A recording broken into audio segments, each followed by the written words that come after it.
Ruto anadharau huyu Kalonzo. Anasema ati ni mjinga, ati hana akili. Na unajua ni kwa nini mimi nimeelewa William Ruto?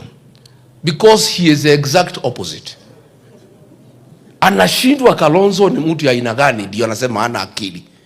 Akiwa vice president 5 years ati hakutengeneza barabara ya kwenda kwake. Kwa sababu Ruto within 3 years amechukua shamba pale Naivasha pale inaitwa Dabibi. Ameweka barabara ya 14 kilometers kwenda kwa shamba yake. Hapa Ruai amechukua shamba ya sewage. Pahali mavi yote ya watu ya Nairobi ingepelekwa amechukua hiyo shamba. Ameweka barabara ya 12 kilometers kwenda kwa hiyo shamba. Pale Taveta iko shamba alichukua 3000 acres. Ameweka barabara ya 74 kilometers. Pale Kiligoris alichukua shamba ya Murumbi. Ameweka barabara ya 21 kilometers. Pahali inaitwa Corel Farm ameweka barabara ya 11 kilometers within 3 years. Sasa akiona vile amefanya kutengeneza barabara ya kwenda mashamba yake na miaka 3, anaona hii Kalonzo ni mjinga. Sasa nyinyi mnataka kiongozi atatengeneza barabara ya kwenda kwake ama atatengenezea wa Kenya kwenda barabara ya kwao? That is why he say Kalonzo is foolish. Because Kalonzo hajipendi. Kalonzo is not a thief.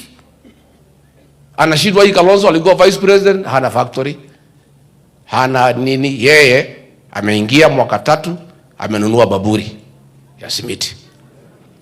Amenunua kampuni ya kutengeneza chuma. Amenunua kampuni ya kutengeneza tiles.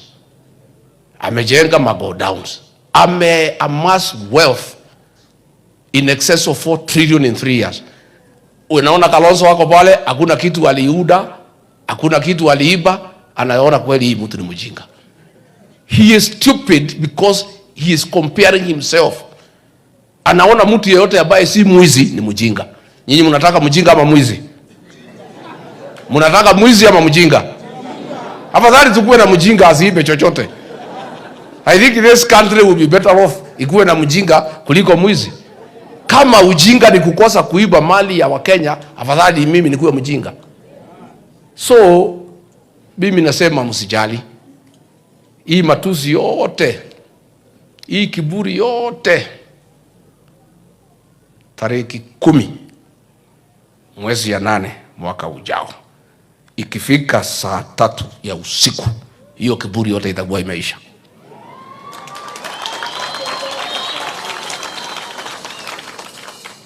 Utasikia imehesabiwa hapa Kasarani, si ni hapa Kadiani, si ni hapo polling station, inahesabiwa, unajua maneno iko sawa.